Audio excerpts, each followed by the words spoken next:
Nous démarrons le Shiro Be'ezrat Hashem. Nous sommes Parashat Vaïchi, jeudi 12 Tevet, 5783, 5 janvier 2023. Le sujet que nous allons traiter avec l'aide de Hashem, c'est face à la réalité de la vie. Lorsque je parle de la réalité de la vie, c'est que, bien évidemment, on parle d'une vie qui n'est pas éternelle. On n'a que 120 ans sur cette terre-là. Et voir comment la Torah conçoit les choses et comment les Chachamim, à travers les histoires des Avot, Akdoshim, comment nous décrivent cette notion-là. Vaïchi Yaakov be'eretz Mitzrayim. La Torah nous dit que Yaakov Avinu a vécu en terre de Mitzrayim. Sheva Esre Shana, 17 ans. Vaïhi Yaakov Shene Chayav. Les années de vie de Yaakov furent Sheva Shanim Va'arbaim Shana, 147 ans. La Torah enchaîne, Vaïkrevo Yemei Israël Amot, Yaakov Avinu a senti que la fin de sa vie s'approchait. Il va réunir donc ses enfants, il va appeler Yosef et un tas d'autres éléments que la Torah va nous raconter. Mais on va déjà un peu analyser les premiers psukim de la paracha.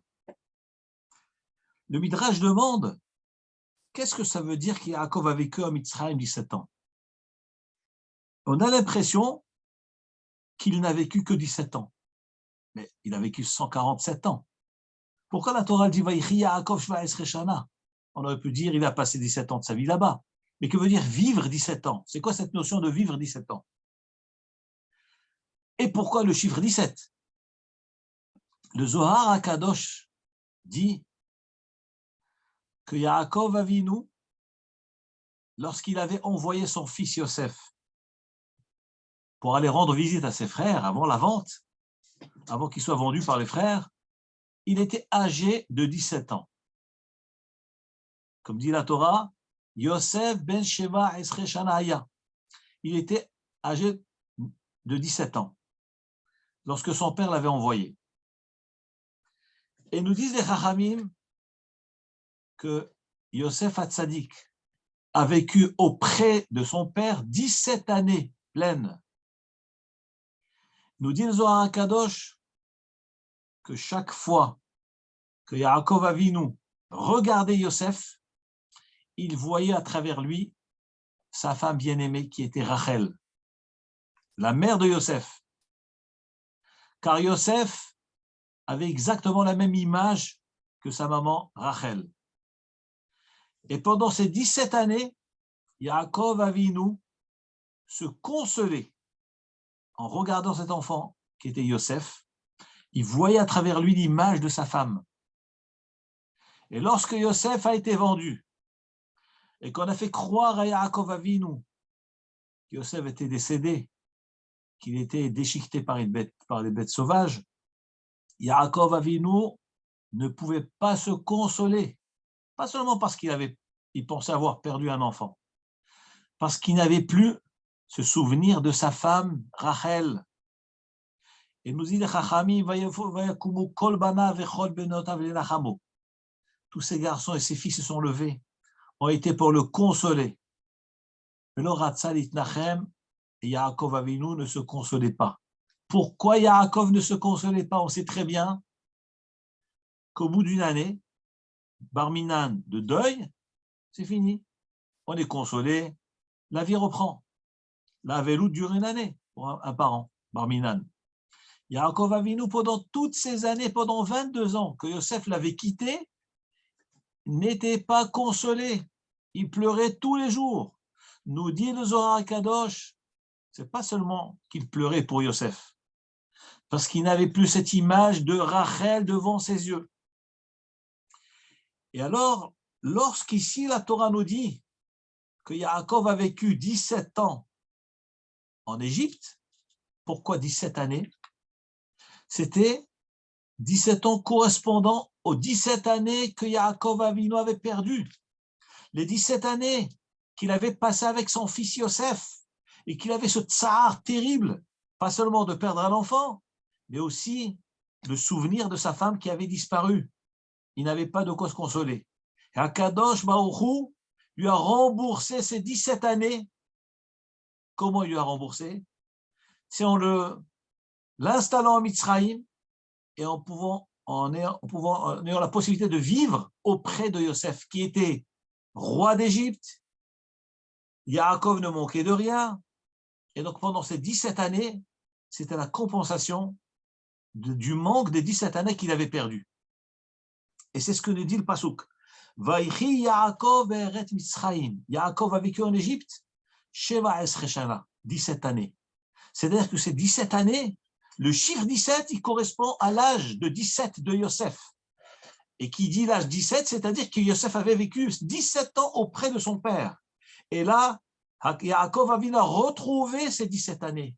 Là, c'était véritablement sa consolation. Et nous dit le Midrash, pas seulement qu'il a été consolé, c'est que c'était les dernières années de sa vie. Et nous dit le Midrash, Hakadosh Baruch Hu fait en sorte que les tzadikim, bien qu'ils souffrent au début de leur vie, tout au long de leur vie, mais à la fin de leur vie, les tzadikim sont consolés. Hakadosh Baruch Hu leur donne satisfaction. Et bien, Yosef Yaakov Avinu Alav Shalom a vécu ces 17 années, c'était toute sa vie, c'était les 17 années. C'est-à-dire tout ce qu'elle avait vécu auparavant ne s'appelait pas vivre. À ses yeux, ce n'était pas une vie. Parce que toutes les souffrances, toutes les péripéties que Yaakov Avinu avait passées, ce n'était pas une vie. Qu'est-ce qu'on appelle la vie de Yaakov Avinu? C'est ces 17 années. C'est pour ça que la Torah nous dit Vaïchi Yaakov. Là, véritablement, il a vécu, et c'était toute sa vie. C'est-à-dire les 17 années, c'était véritablement sa vie. Et il nous rajoute le Midrash que la fin de la vie est très décisive. Que si un homme il vit bien la fin de sa vie, eh ben, ça s'appelle qu'il a vécu toute une vie dans la joie et le bonheur. Mais si chas v'shalom, les dernières années de la vie, c'est des années tristes, terribles, de souffrance, ça s'appelle qu'il n'a pas vécu. Et vous savez, nous avons le minhag, la veillée de Rosh Hashanah, lorsque nous consommons les aliments spéciaux pour Rosh Hashanah, la pomme, trempée dans le miel, la tête d'agneau, le poisson. Alors, il est rapporté dans les textes que nous lisons au moment où nous consommons ces aliments, lorsqu'on mange la tête, nous disons « Niye les roches, vélo les anaves », que nous soyons à la tête et pas à la queue. Mais nous disons aussi « Shietiv haritenu mireshitenu ». C'est vrai que c'est bien d'être à la tête et pas à la queue, mais on a aussi besoin de la queue. La queue, c'est quoi? C'est la fin de la vie. Que Kadosh Baruch Hu fasse en sorte que la fin de notre vie soit meilleure que le début de notre vie. Que la fin de la vie soit meilleure que le début. Pourquoi? Parce que tout va se décider par rapport à la fin de la vie. Si un homme vit bien la fin de sa vie, il vit bien sa vieillesse, alors c'est une vie heureuse. Même s'il a passé des moments difficiles tout au long de sa vie, mais si la fin est agréable, c'est qu'il a vécu une vie entière dans le bonheur. Et si Chas v'Shalom c'est le contraire, eh ben, il a beau vivre, passer une vie extraordinaire de joie, de simcha, de richesse, mais si la fin est désagréable, eh ben, Chas v'Shalom, ça s'appelle qu'il n'a pas vécu. Et c'est ce que la Torah nous révèle ici dans cette paracha-là. Vaïchi Yaakov Sheva Esre Shana. Yaakov a vécu en Mitzrayim 17 ans, c'était vraiment ces 17 années-là. Le Midrash, dans Midrash Rabbah nous rapporte, pardon, c'est Midrash Agadol.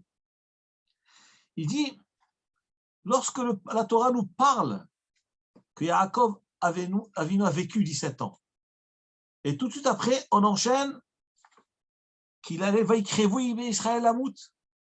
Mais est-ce qu'on parle de la vie de Yaakov ou du décès de Yaakov? Pourquoi la Torah juxtapose la vie véritable, la joie, le bonheur, avec Vaikrevu Israël Amout, avec la vie de Yaakov s'approche vers sa fin. Demande le Midrash, la Torah aurait pu dire directement Vaïchi Yaakov, et alors il a vécu 147 ans, Vaikra Livnon et Yosef, et il a appelé Yosef, son fils. Et nous pouvons déduire que pourquoi il l'a appelé? Parce que c'était la fin de la vie et qu'il avait des messages à lui transmettre. Pourquoi la Torah avait-elle besoin de mentionner la mort à côté de la vie? Vaïchi Yaakov et tout de suite Vaïkri Voyem Israël Amout. On parle de la vie, du bonheur, de la joie, tout d'un coup on parle de la mort. Pourquoi cette juxtaposition? Ça, c'est le Kusha qui est rapporté dans le Midrash Rabbah. Dit le Midrash Rabbah quelque chose d'extraordinaire et qui fait réfléchir. Le Midrash Rabbah nous dit pourquoi la Torah a juxtaposé Vaïchi avec Vaïkri Voyem Israël Amout, la vie et la fin est le contraire de la vie. C'est pour nous dire que cette vie que nous menons est une vie d'illusion. C'est un rêve. On a l'impression que c'est éternel, mais en réalité, ça passe tellement vite qu'on passe de la vie au contraire. Vaïchi Yaakov, une vie de bonheur, de joie, 147, 100, 2000, 1000 ans, tout ce qu'on peut, mais après, Vaïkri Voyem Israël Amout, la mort qui approche. Et c'est ce que j'ai appelé justement face à la réalité de la vie. Je ne voulais pas appeler ce cours face à la mort, pour ne pas angoisser les gens, mais en réalité, nous devons réfléchir. Comme Shlomo HaMelech dit, il y a un moment de joie, il y a un moment où il faut réfléchir à autre chose que la joie. Mais c'est comme ça qu'Hachem a fait le monde. Mais nous devons être toujours Bessimcha, parce que c'est le décret de Hachem, on accepte ce que Hachem a décidé. Dit alors le Midrash, Rabbah, pourquoi cette juxtaposition de Vaïchi Yaakov, Vaïkri Voyem Israël Amout, la vie est le contraire de la vie? C'est parce qu'en réalité, la transition est d'une rapidité incroyable. Nous n'avons qu'à voir sur nous-mêmes. On se souvient de notre jeunesse, notre enfance, et on se dit, tiens, mais j'ai déjà 60, 70, 80, mais c'est passé tellement vite, tellement rapide. C'est un chalom, c'est un rêve, c'est une vie de rêve où on rêve. On ne réalise pas. C'est ce que la Torah veut nous enseigner. Dit le Midrash, est marqué dans le Pasuk, et regardez comment le Avot HaKadoshim s'exprimait. David HaMelech dit, Ki ger anochi imach. Moi, David, je suis étranger avec toi. Où ça, étranger? Sur cette terre. Toshav, un résident temporaire, Kichol Avotai, comme mes parents et mes ancêtres. David HaMelech lui-même, il dit sur lui-même, on a l'impression qu'on est éternel. Non, ger anochi imach. On est étranger. On est de passage. Toshav, un résident temporaire, Kichol Avotai, comme les Avot HaKadoshim. Les Avot aussi. Vaïkri Voyem Israël Amout. Avraham Avinu la même chose.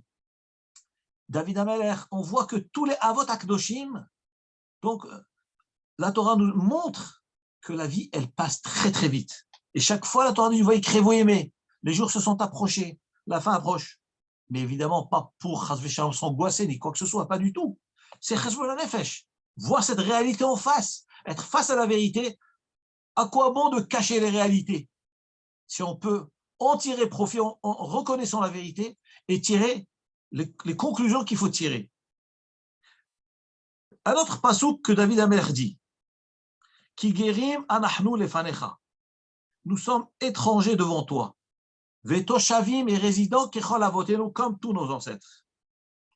Le Midrash Rabbah nous dit, mais cette vie-là, telle que la Torah nous la présente, elle est de 120 ans, Be'ezrat Hashem, mais vite, courte et rapide. La Torah compare cela à de l'ombre, comme il est marqué dans Divrei Hayamim. Je vous lis le passage de Divrei Hayamim. Ki gerim anachnu lefanecha, nous sommes étrangers devant toi, c'est-à-dire de passage. Vetoshavim kichol avotenu, résidents temporaires comme nos ancêtres. Katzel yamenu ala aretz. Notre vie sur cette terre est comme de l'ombre. Ve'en mikvé. Que veut dire le mot mikvé? C'est vrai que nous, mikvé pour nous, c'est le bain rituel. Mais Rashi explique que mikvé, le Midrash dit mikvé, c'est tikva. C'est-à-dire, autant l'homme peut vivre, aussi longtemps qu'il puisse vivre, ve'en mikvé. Personne ne peut espérer échapper à la fin. C'est-à-dire qu'en fin de compte, c'est une xéra de Hachem, c'est un décret de Hachem, tôt ou tard, eh ben, c'est un tour de rôle. Chacun doit arriver son moment, le plus tard possible. Il dit le pasuk, Katzel yamenu ala aretz. C'est comme l'ombre notre vie, nos jours, c'est comme de l'ombre sur la terre. Ve'en mikve. Mikve, ça veut dire un tikva. Il n'y a pas d'espoir. Personne n'échappe. Personne n'échappe. Alors, le Midrash se lance à expliquer, à définir qu'est-ce que ça veut dire Ketzel. La vie est comparée à l'ombre. De quelle ombre s'agit-il? Nous dit le Midrash, peut-être c'est comme l'ombre d'un mur, d'une muraille. Vous savez que la muraille, le soleil se lève, donc il émet ses rayons sur la muraille ou sur le mur. Ça dure, donc il y a de l'ombre qui est projetée de l'autre côté des rayons. Donc c'est une ombre qui dure. Dit le Midrash, ce n'est même pas comme l'ombre d'un mur. Vélo, Ketzel, Ilan, ni comme l'ombre d'un arbre. L'arbre, son ombre est moins durable que l'ombre d'un mur, parce que l'arbre bouge lorsqu'il y a du vent. Donc il fait de l'ombre, effectivement, mais il bouge. Donc ce n'est pas une ombre qui est durable. Elle est moins durable que le mur. Dit le Midrash, notre vie, elle n'est ni comme l'ombre d'un mur, ni comme l'ombre d'un arbre, mais elle est comme quelle ombre? Comme l'ombre d'un oiseau. Nous dit David Amelech alav shalom dans Tehilim. Adam lahevel dama. L'homme est comparé, lahevel, à une vanité, futilité. Yamav ketzel envers. Sa vie est comme de l'ombre qui passe. Dit le Midrash, qu'est-ce que ça veut dire l'ombre qui passe? Ou est-ce que nous avons déjà vu cette situation où l'ombre avance? Eh bien, c'est l'ombre de l'oiseau. L'oiseau qui est en plein vol, les rayons du soleil qui sont dirigés vers lui, on voit l'ombre de l'oiseau par terre. Mais c'est une ombre qui avance à une rapidité incroyable. Dit David Amelech, eh bien, c'est ça notre vie. Adam la Hevel Dama. L'homme est comparé, et Hevel, c'est vide, c'est de la vanité. Yamav Ketsel envers, la vie, c'est comme une ombre. Eh bien, nous dit le Midrash, Rabbah, voilà ce que cette paracha nous révèle. Vaïchi Yaakov. Yaakov a vécu 17 ans, le bonheur, la joie, retrouver Yosef, retrouver le souvenir de sa femme Rachel à travers Yosef, 147 ans de vie. Tout cela, et tout de suite après, il a marqué Vaïkrez-vous aimer Israël Lamout. Toute cette vie-là, en une fraction de seconde, eh ben, il s'approche déjà, il doit donner les directives à ses enfants. Donc, dit le Midrash, c'est pour cette raison-là que nous devons réfléchir, faire Hajmon Hanefesh.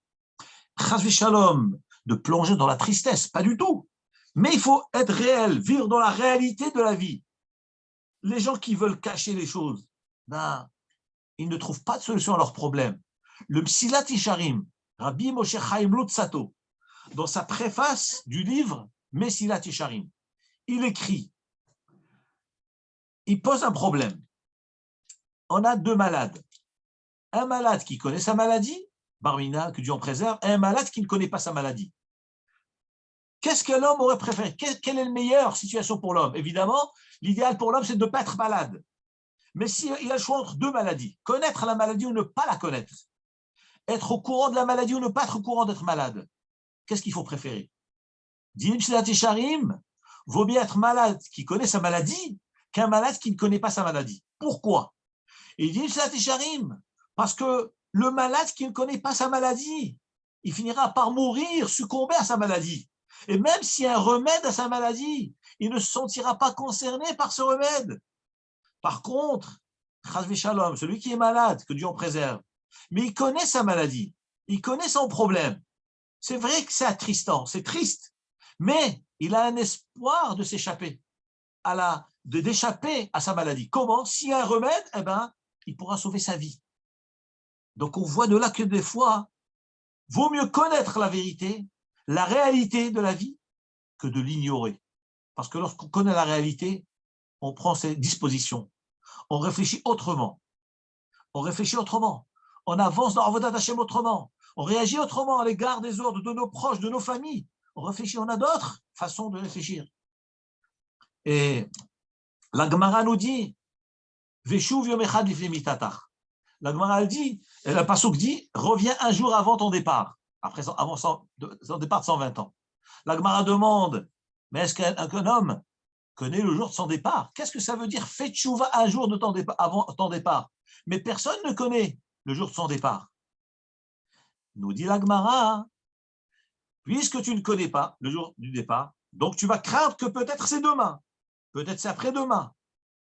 Il s'avère que tous les jours, un homme se remet en question, et il s'avère qu'après 120 ans, un homme a passé une vie de 120 ans de tchouva. Donc, on a un simulateur qui va nous pousser à réfléchir, à faire attention à sa conduite, à être fidèle à la Torah et aux mitzvot. Et au contraire, c'est ce qui va nous procurer de la simcha. Être conscient de cela, faire tchouva, penser qu'un jour doit partir. Et au contraire, le fait de remplir pleinement sa mission, c'est ce qui nous donne de la simcha. Alors que par contre, ceux qui n'ont pas de prise de conscience, qui n'ont pas de problème de conscience, tout va bien pour eux. Ils ne réfléchissent pas. Eh bien, chas v'shalom, ils n'ont aucun espoir. Aucun espoir, donc c'est le monde à l'envers. Je me rappelle de ma jeunesse, il y avait un chant qui était très connu, que les chanteurs non-juifs chantaient. On a toute la vie pour nous amuser et on a toute la mort pour nous reposer. Comme ça, ils chantaient. Ils pensent que la mort, on se repose. Si on sait ce qui a marqué dans la Torah, qu'un homme doit rendre des comptes, je peux vous garantir qu'il n'y a pas de repos. Il n'y a pas de repos. Un homme doit rendre des comptes sur ce qu'il a fait pendant sa vie. S'il a fait des mitzvot, eh ben, il aura le Gan Eden.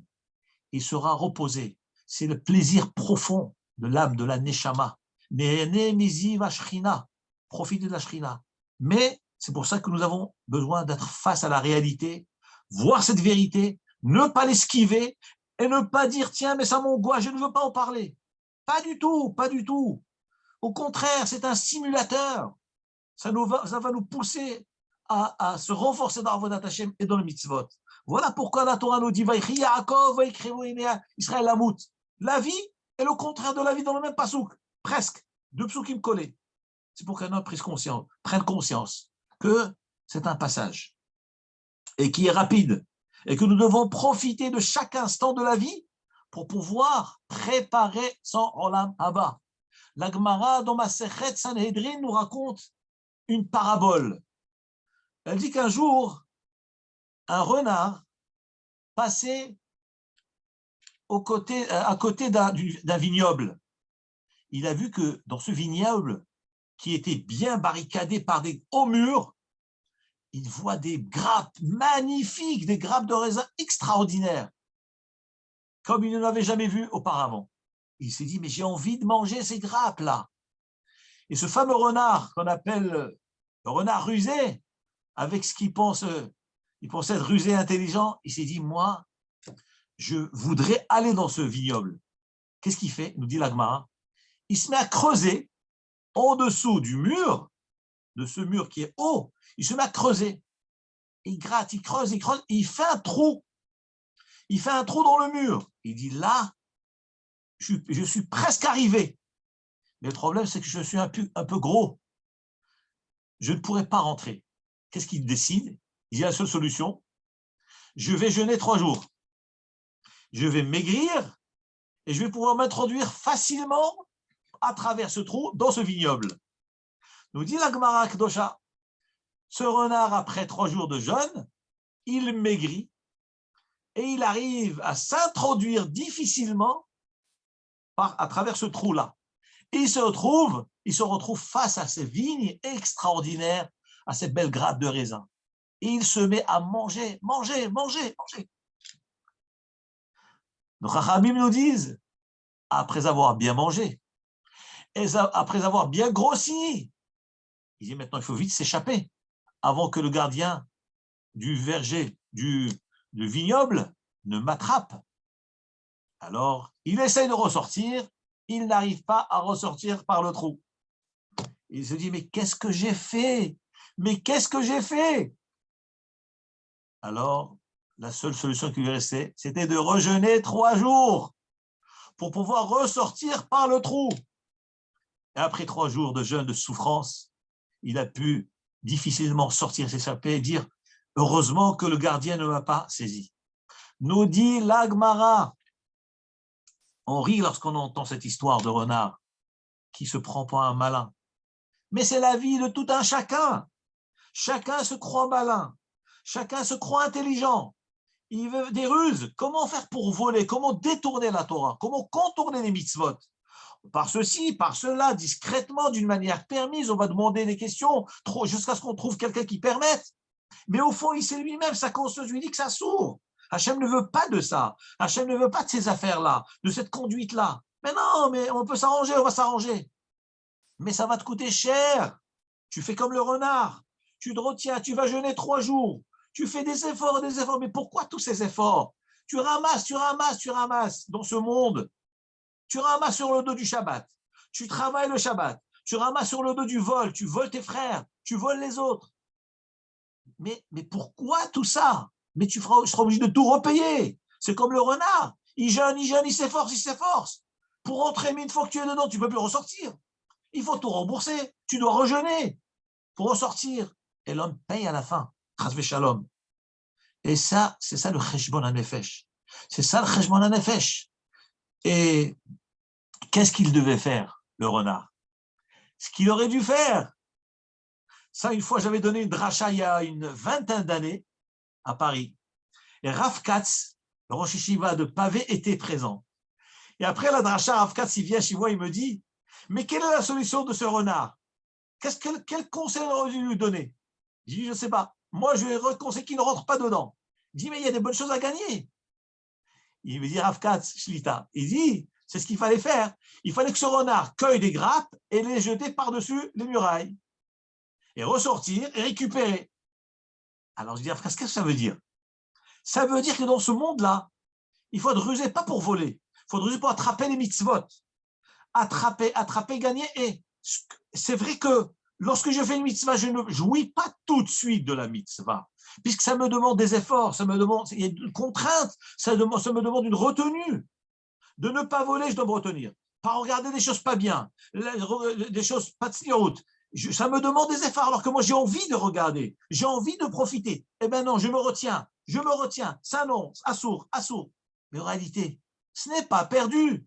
C'est un placement à long terme. C'est des économies qui sont en train de gagner et de mettre par-dessus les murailles.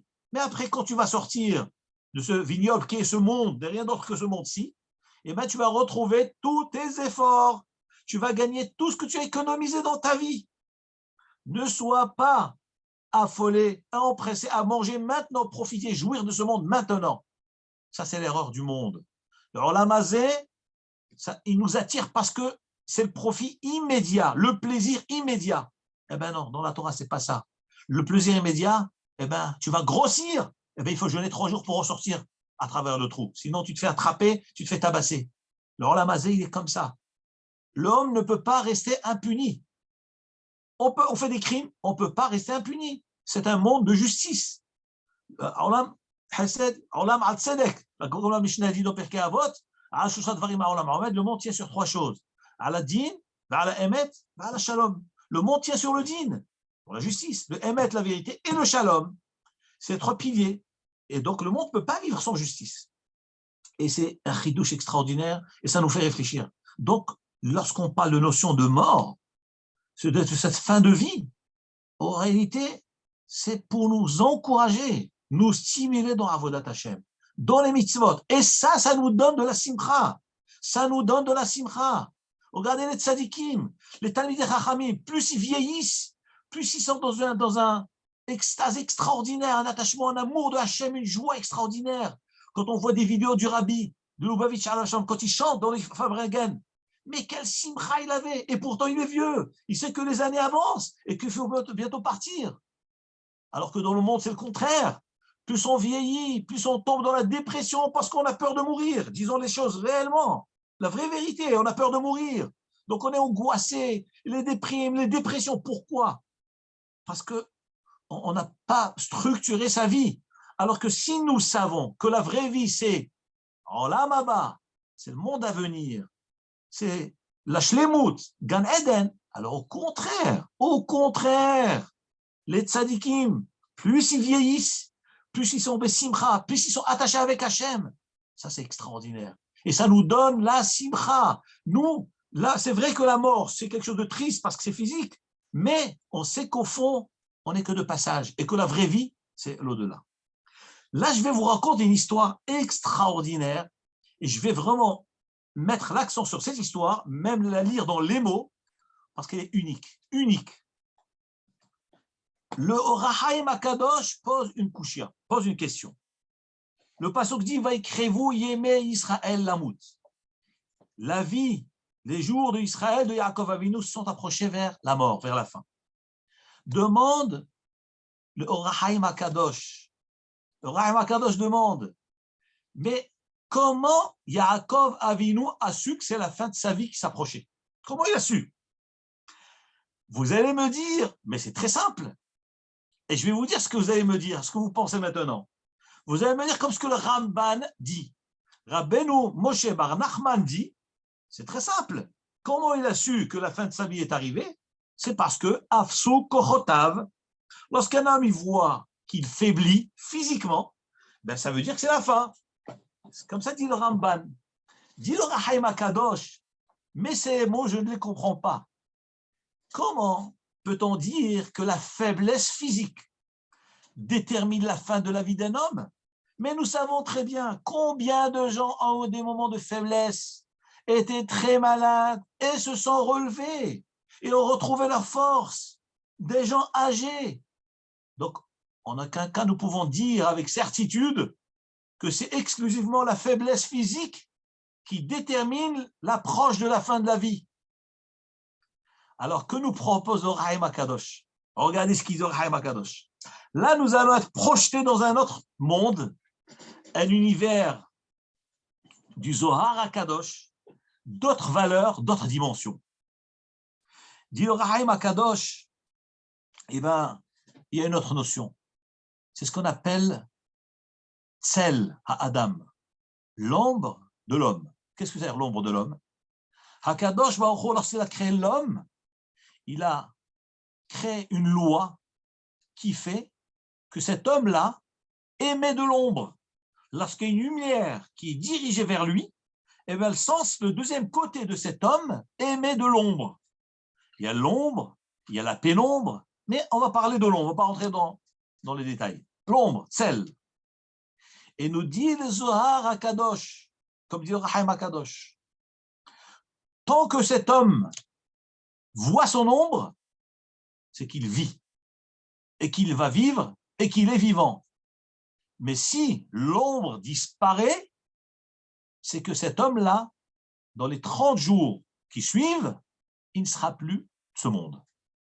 Voilà les mots que dit le Rahaim Akadosh. Le Rahaim Akadosh rajoute, peut-être certains vont essayer de voir s'ils arrivent à voir leur ombre. Il dit le Rahaim Akadosh que cette notion d'ombre, elle n'est pas perceptible par tout le monde. Les tzadikim, eux, arrivent à voir cette notion-là d'ombre. Les gens moyens, les gens simples, ne peuvent pas voir l'ombre. C'est-à-dire qu'il arrive des fois que même si l'homme ne voit pas l'ombre, ça ne veut pas dire qu'il va mourir. Et des fois, il va voir l'ombre, ça ne veut pas dire qu'il va vivre. Vous voyez bien tous les gens, malheureusement, qui s'en vont. Eh bien, même avant leur départ, on voit leur ombre. Donc, ça s'est donné qu'au tzadikim, de dire Chaim Akadosh. Et voilà l'histoire que je vais vous raconter. Et d'ailleurs, d'où on tire cela, c'est marqué dans le Passouk. Parce que toutes ces révélations que Rabbi Shimon Bar Yochai a relevées dans le Zohar, ce n'est pas de lui. Tout est tiré de notre Sainte Torah. Tout le mode d'emploi de l'humain, le mécanisme de l'humain, c'est dans la Torah. Où c'est marqué dans la Torah? Le Passouk dit Ar Betselem italech ish. L'homme ne marche qu'à son ombre. Alors nous, on aurait dit, sens simple, l'homme marche à l'ombre, il a de l'ombre. Non. Le Zohar Kadosh nous révèle, seulement l'homme ne peut marcher qu'à son ombre. Qu'est-ce que c'est qu'à son ombre? Que s'il y a l'ombre, mais s'il n'y a plus d'ombre, c'est que cet homme ne pourra plus marcher, il ne pourra plus exister et vivre. Le Zohar nous raconte, et d'ailleurs, une petite parenthèse, le Shulchan Aruch rapporte dans la halachot de la fin dernière fête de Sukkot, Hoshana Rabbah, le 7e jour de Sukkot, on fait une veillée. Le Shulchan Aruch rapporte un minhag que les gens allaient s'exposer devant la lune, voir si tout leur corps était complet, s'ils voyaient l'ombre de tout le corps. Et s'il n'était pas complet, c'est que Chas v'Shalom, cette année, ça va être terrible pour eux. Et le Rama, Rabbi Moshe Israélis, dit qu'un homme il doit vivre, Tamim Tiyem Hashem Elokecha. Il faut vivre avec sa foi, Bachem. Il ne faut pas chercher ces choses-là. Comme ça, il dit le Rama. Pourquoi? Parce qu'on n'a pas à chercher et il faut, entre les mains d'Hachem, faire tchouva, faire avodat d'Hachem comme il se doit. Le Kaf HaChaim rapporte une histoire d'un homme qui a voulu quand même voir. Le Rama dit qu'il ne faut pas vérifier ces choses-là. Nous, on vit entre les mains de Hachem. Cet homme a été, au Sharan Araba, il s'est exposé devant la lumière de la lune et il voit, tout son corps était là, mais il manquait la tête. Il a compris que c'était sa dernière année. Il raconte, au nom du Harizal, que cet homme s'est mis à pleurer. Il s'est mis à pleurer de toutes ses forces. Qu'est-ce qui va m'arriver? Voilà, comme il y a marqué dans le Zohar. Il ne voyait pas sa tête, il voyait le corps entier, mais pas la tête. Il s'est mis à pleurer, pleurer, pleurer. Il a tellement pleuré, il a fait une tchouva gmora. Il a dit, comme la vie est courte, il ne me reste pas beaucoup à vivre, je regrette tout mon passé. Tous les chilul Shabbat que j'ai fait, toutes l'alimentation que j'ai mangée, toutes les choses que j'ai ratées, et je fais tchouva gmora. Et le Harizal raconte que cet homme n'est pas mort. Pourquoi? Parce qu'il a fait une tchouva tellement forte qu'Akadosh Baruch Hu a annulé la Xéra. Qu'est-ce que nous voyons de là? Nous voyons de là que certaines situations Hachem nous met, c'est un cadeau qu'il nous fait. C'est vrai que ça nous angoisse, certaines choses qu'on découvre, il y a tel phénomène, l'ombre, ou la faiblesse, ou la tristesse, ou la mort. Mais c'est des cadeaux de Hachem. Il n'y a rien au monde qui peut stimuler l'homme. Il n'y a que la mort qui peut faire reculer l'homme. Il n'y a que la mort. Et on voit de là, c'est constructif. Je raconte l'histoire brièvement parce que le temps est limité. Amar Rabbi Yossi, je vous lis dans les mots, rapidement. Rabbi Yossi dit, Kadao Barnash Itkerevo Yomoy, lorsque l'homme arrive à la fin de sa vie. Tlatin Yomin, 30 jours avant la fin, dans le ciel on annonce que cet homme va partir. Et des oiseaux, le Zohar Kadosh dit que même les oiseaux du ciel annoncent que cet homme va partir. Les oiseaux dans le ciel annoncent. S'il est méritant, alors 30 jours avant, eh ben, c'est un tzaddik, il comprendra que l'ombre a disparu. Tana, Kol Inut Latinyomin, tous ces 30 jours-là, l'anshama de l'homme, l'âme de l'homme, elle sort du corps, elle monte chaque nuit. Vous allez me dire, mais dans le Zohar Kadosh, il y a marqué que chaque nuit de la vie, l'anshama, elle monte au ciel. Pourquoi on parle maintenant du coup que dans ces 30 jours-là, avant son départ, l'anshama, elle monte? Il dit, le Zohar Kadosh, le Farshim, le Harizal, le Rav Hida, il dit que toutes les nuits, il y a marqué que c'est un 60e de la mort.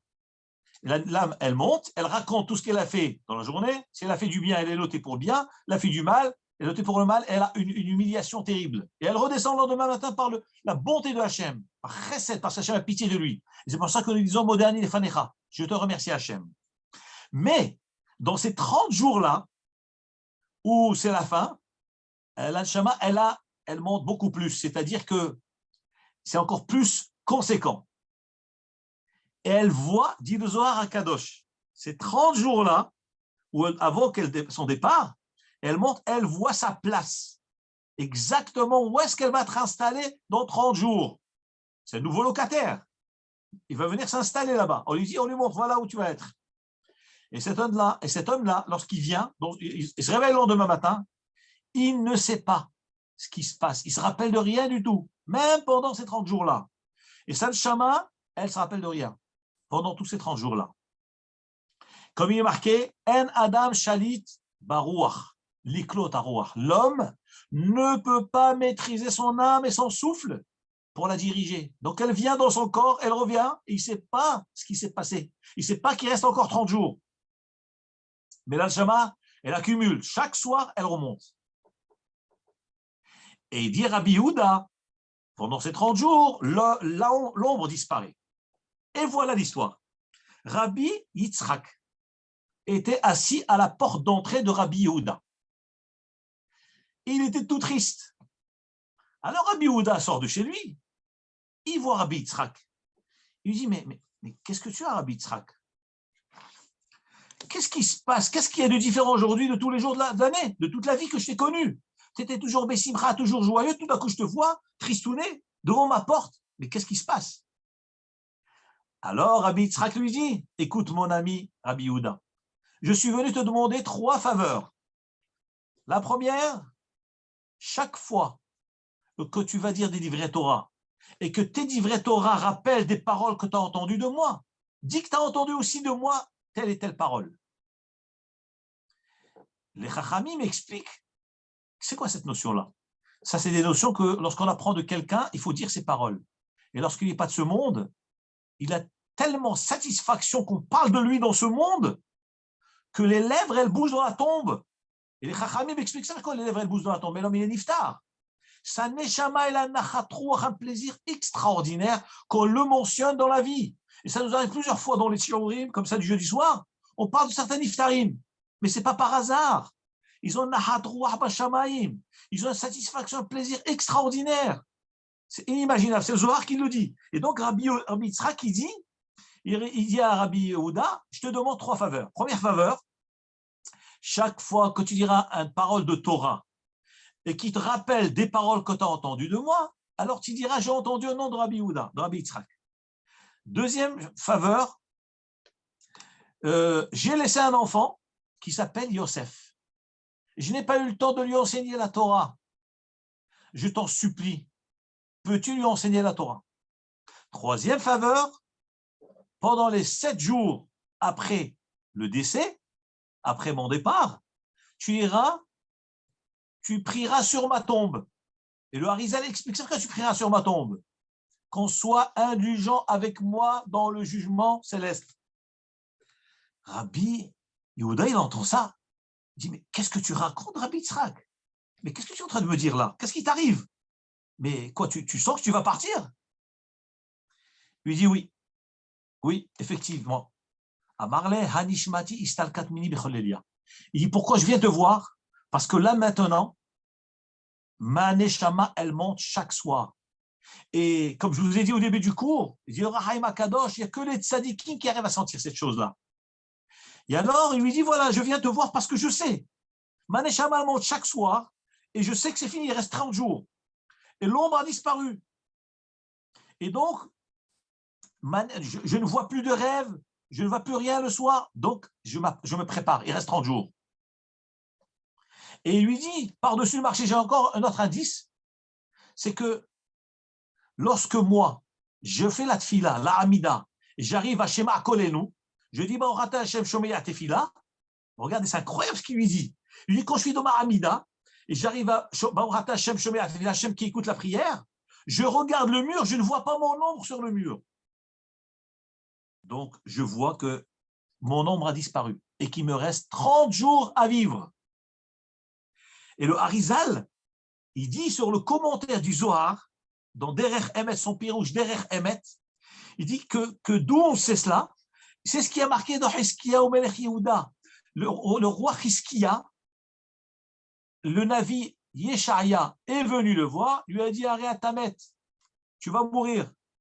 Vaefen Panavé Lakir, il s'est tourné, il a commencé à pleurer et à prier. Il dit, le Harizal, pourquoi il a pleuré en face du mur? Parce qu'il a fait la tfila, Shomea Tefila, il n'a pas vu son ombre. Voilà pourquoi Hizkiya au Melech, il a pleuré, parce qu'il avait fait son ombre, donc il s'est dit, je vais mourir. Et on sait très bien qu'il a fait que du ciel on lui a réclamé, parce qu'il ne s'était pas marié. C'est un très grand sadique, ce roi-là. Il ne s'était pas marié, après il s'est marié, il a pu vivre longtemps, plusieurs années, dizaines d'années plus tard. Hachem a annulé la xéra. Et là aussi, il voit la même chose. Rabbi Yitzhak, il dit, quand je fais chômer à Tefila, je ne vois pas mon ombre. Alors, il lui révèle, il dit, passe dans le ciel, la voix retentit et elle dit, Ar Betselem italer ish, c'est marqué dans Tehilim, chapitre 39, verset 7, Ar Betselem, l'homme ne marche qu'avec l'ombre. Et lorsque l'ombre disparaît, c'est que l'homme doit partir. Lorsqu'il entend ça, il lui dit, je suis d'accord. Déjà, il était tout triste, Rabbi Yehuda, que son ami va partir dans 30 jours. Il lui dit, écoute, d'accord. Maintenant, je suis prêt à te faire la faveur de faire ces 3 choses que tu m'as demandé, c'est-à-dire de dire des paroles en ton nom, d'enseigner la Torah à ton fils Yosef et d'aller sur ta tombe les 7 jours après l'enterrement. Mais je te demande une chose, si tu me accordes ce que je te demande, alors je ferai pour toi ça. Qu'est-ce qu'il lui demande? Si tu me garantis que je serai avec toi dans le Gan Eden, dans le même endroit, alors je ferai ça. Il lui a dit, eh bien, je serai là-haut, je prierai pour toi pour que tu viennes t'installer à côté de moi. Il lui a dit, alors ok, on fait l'affaire, donnant, eh bien, je ferai les 3 choses que tu m'as demandées. Mais ce n'est pas fini. Qu'est-ce qu'il fait, Rabbi Yehuda? Il dit à Rabbi Yitzhak, viens avec moi. Maintenant qu'il te reste 30 jours, profitons de chaque instant. Il le prend, il va avec lui chez qui? Chez Botsina Kadisha. La grande lumière, c'était qui la grande lumière? Rabbi Shimon Bar Yochai. Il lui dit, on va aller chez Rabbi Shimon, je vais lui raconter ce qui se passe, s'il peut faire quelque chose. Pourquoi je vous raconte cette histoire-là? Le Kohar des Tzadikim, Mamash, le Kohar des Tzadikim, incroyable ce que le Zohar raconte. Ils vont chez Rabbi Shimon Bar Yochai. Qu'est-ce qu'il faisait Rabbi Shimon? Ils l'ont trouvé en train d'étudier la Torah, rien d'autre qu'étudier. Rabbi Shimon lève les yeux, il voit Rabbi Yitzhak, il voit à côté de Rabbi Yitzhak l'ange de la mort. Déjà, qui est capable de voir l'ange de la mort? On ne peut pas le voir. Quand on le voit, on devient fou. Rabbi Shimon voyait l'ange de la mort à côté de Rabbi Yitzhak. Il voyait que l'ange de la mort, il dansait, il faisait le fou.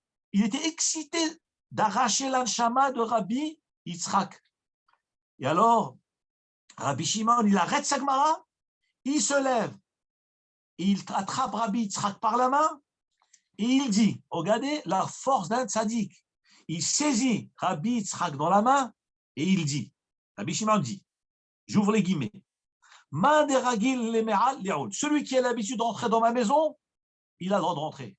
Celui qui n'a pas l'habitude de rentrer chez moi n'a pas le droit de rentrer. De qui il parle et à qui il s'adresse? Il s'adresse au Malach Hamavet. Le Malach Hamavet n'avait pas le droit de s'approcher de la maison de Rabbi Shimon Bar Yochai. Et Rabbi Shimon a dit, celui qui n'a pas l'habitude de rentrer chez moi ne s'approche pas de ma porte. Le Zohar raconte que lorsque le Malach Hamavet a vu ça, il s'est figé comme un glaçon, on ne pouvait plus bouger, comme une statue. Et Rabbi Shimon n'a pas lâché, il a saisi Rabbi Yitzhak, il l'a saisi par la main, il ne l'a pas lâché. Il l'a fait asseoir à côté de lui. Il y avait là-bas Rabbi Shimon Bar Yochai, Rabbi Yehuda, l'accompagnateur, Rabbi Yitzhak, celui qui devait être censé mourir, et Rabbi Elazar, le fils de Rabbi Shimon Bar Yochai. Et alors Rabbi Shimon, il dit à Rabbi Elazar, son fils, écoute mon fils, mets-toi à l'entrée de la porte. Si tu vois quelqu'un, tu ne parles pas avec lui, discute pas avec lui. Et s'il veut, évidemment, de qui il parle? Du Malach Hamavet, tu ne parles pas avec lui. Et si tu vois qu'il va rentrer, tu le fais jurer, je vois que tu ne rentres pas, je jure que tu ne rentres pas. C'est-à-dire toutes les protections possibles pour que le Malach Hamavet ne rentre pas dans la maison de Rabbi Shimon Bar Yochai. Et Rabbi Shimon, il a installé Rabbi Yitzhak, qui était censé mourir, et il commence à lui parler. Il lui dit, raconte-moi, qu'est-ce qui t'arrive? Pourquoi tu viens là? Alors, évidemment, Rabbi Shimon a tout de suite compris que Rabbi Yitzhak devait être niftar. Il lui dit, dis-moi, est-ce que tu as vu l'image de tes parents dans le rêve? Est-ce que tu as vu, parce que les Chachamim disent qu'avant le départ, on rêve de ses parents, de ses proches qui sont plus ce monde. Et il révèle à l'homme sa place là-haut. C'est pourquoi ne vous étonnez pas que souvent on entend des gens, avant leur départ, ils racontent, j'ai rêvé mes parents qui étaient décédés ou mes grands-parents, et après, quelques temps après, ils s'en vont. C'est incroyable, c'est le Zohar qui dit ça. Il lui demande, Rabbi Shimon, est-ce que tu as rêvé tes parents? Est-ce que tu as rêvé tes proches qui ne sont plus de ce monde? Car eux, ils viennent, ils lui montrent. Il dit, non, je n'ai pas rêvé. Alors, Rabbi Shimon a constaté qu'il restait encore 8 heures de vie. Les mois s'étaient écoulés, il lui restait encore 8 heures à vivre. Il a dit, venons étudier ensemble. Ils se sont ensemble. À cet instant-là, le Zohar nous raconte que Rabbi Yitzhak s'endort. Il s'endort et là, il se met à rêver. C'est extraordinaire ce que nous raconte le Zohar. son père qui vient, il lui dit, mon fils, quel plaisir, quelle fierté j'ai de toi. Viens, je vais te montrer où est ton Gan Eden. Il lui montre une chambre extraordinaire, éclairée de tous les côtés, une luminosité des quatre coins du monde. Et il lui montre la choupa, voilà, la choupa qu'on met au khatan, c'est ça la choupa que tu vas avoir. Parce que les tzadikim, après leur petit rat, ils vont dans une choupa. C'est pour ça qu'on appelle ça hiloula. Le mot hiloula veut dire mariage dans le Talmud. Mais dans le Zohar, pourquoi c'est mariage? Parce que chaque tzadik, après 120 ans, on le met dans une choupa. Et là, son père lui dit, regarde la choupa qu'on t'a préparée. Tellement que tu t'es forcé dans ce monde. Et il était fier de lui. Quelle fierté! Et regarde les tzadikim qui vont sortir t'accueillir. 12 tzadikim vont sortir t'accueillir. Et ces 12 tzadikim-là sont considérés comme les élèves de Rabbi Shimon Bar Yochai. Et il détaille plein de choses, les couronnes, les luminosités. Il faut des heures pour expliquer tous les détails. Et alors, à ce moment-là, Rabbi Yitzhak il sourit et il se réveille. Il se réveille. Et il dit à Rabbi Shimon, maintenant j'ai rêvé. Maintenant j'ai rêvé. Et le Zohar HaKadosh dit que Rabbi Shimon, il lève ses yeux vers Hachem, il dit, maître du monde, comment tu vas nous prendre ce tzaddik, Rabbi Yitzhak, sur lequel on tient, et tu vas nous laisser sans lui? Tu ne peux pas nous prendre, je t'en supplie, laisse-le nous, laisse-le nous. Et je te garantis une chose, le jour où je quitterai ce monde, je l'amènerai avec moi. À cet instant-là, une voix retentit dans le ciel. Et on annonce que les 12 Talmidim, Tzadikim dans le ciel qui étaient censés venir accueillir la Neshama de Rabbi Yitzhak, on leur a donné le titre élève de Rabbi Shimon, bien qu'ils n'étaient pas ses élèves, mais puisque Rabbi Shimon a retenu cette Neshama qui ne meurt pas, alors on l'a dit pour le sroud de Rabbi Shimon, on vous appelle les élèves de Rabbi Shimon. Vous êtes ses élèves dorénavant. C'est extraordinaire en tant que récompense. Et il le tient, et à ce moment-là, du ciel, on lui annonce, Rabbi Yitzhak restera avec toi. Et depuis ce jour-là, Rabbi Yitzhak n'a pas perdu un instant. Tous les jours, il venait étudier chez Rabbi Shimon Bar Yochai. Nous dit le Harizal, combien d'années de plus il a eu? 20 ans il a vécu plus tard. 20 ans il a vécu. Comme ça, c'est rapporté dans le Pirouche. Derer Emet sur le Zohar HaKadosh, c'est un Pirouche du Harizal. Et il rapporte, il a vécu 20 ans. Et le jour où Rabbi Shimon est Niftar, Rabbi Yitzhak est Niftar en même temps que lui. Ils sont montés tous les deux. Et c'est ceux qui veulent savoir où c'est. Donc tout ce que je vous ai raconté, c'est rapporté dans le Zohar, Parashat Vaïchi, page Reyach. Une bonne odeur, l'odeur du Gan Eden. Resh Yud Zayin, Resh Yud Chet. Et l'histoire, parce qu'ici, l'histoire ne raconte pas à quel moment ils sont décédés les 20 ans. C'est rapporté dans la Hidrazuta, chez les Sfaradim, les Edot HaMizrach. On a l'habitude, quand il y a une commémoration d'un Iftar, on lit le Zohar. Et quel passage on lit? On lit Hidrazuta. C'est comme ça qu'on avait l'habitude au Maroc. Même Shmenishraï, à Bagdad, en Syrie, ils lisent le Zohar. On ne lisait pas Tehillim pour les Ishmat, mais on lisait le Zohar, le Herzai. Et le début du Zohar, de quoi il parle? Rabbi Shimon, il dit à son fils, appelle-moi Rabbi Yitzhak, parce que c'est le moment, nous devons partir. Et là-bas, il dit qu'effectivement, ils sont décédés tous les deux.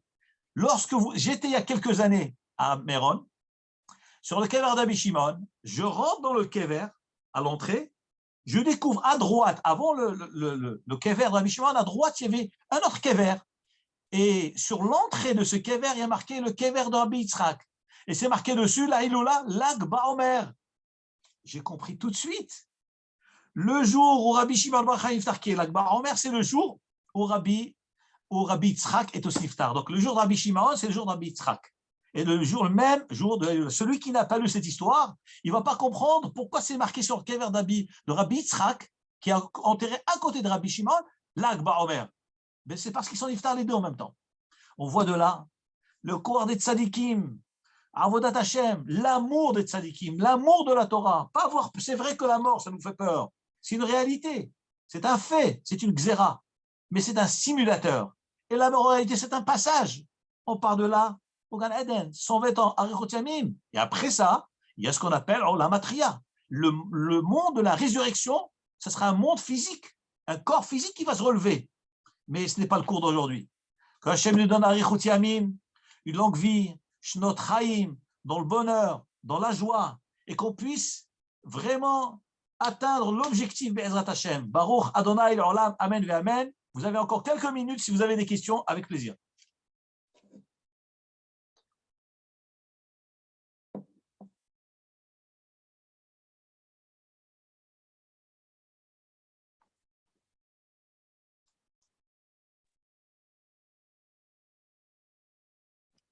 Rabbi, bonsoir.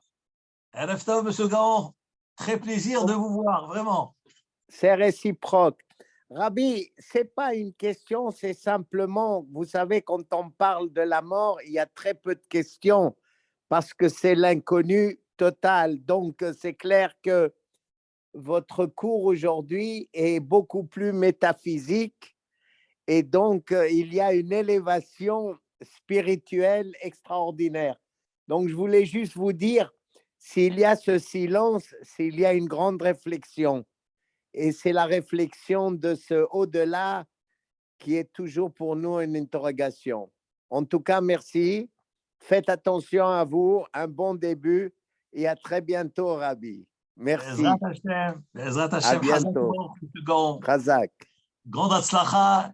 Be'ezrat Hashem. Nous, on n'a pas de questions, c'est direct. On sait que c'est comme ça. C'est la réalité. C'est comme ça qu'on a reçu de nos avot à Kedoshim que ce Olam, c'est un monde de passage et que la vraie vie, c'est la vie du Gan Eden. Be'ezrat Hashem. Baruch Adonai l'Olam. Amen ve Amen. Baruch, Shabbat Shalom. À très bientôt. Shabbat Shalom. Shabbat Shalom.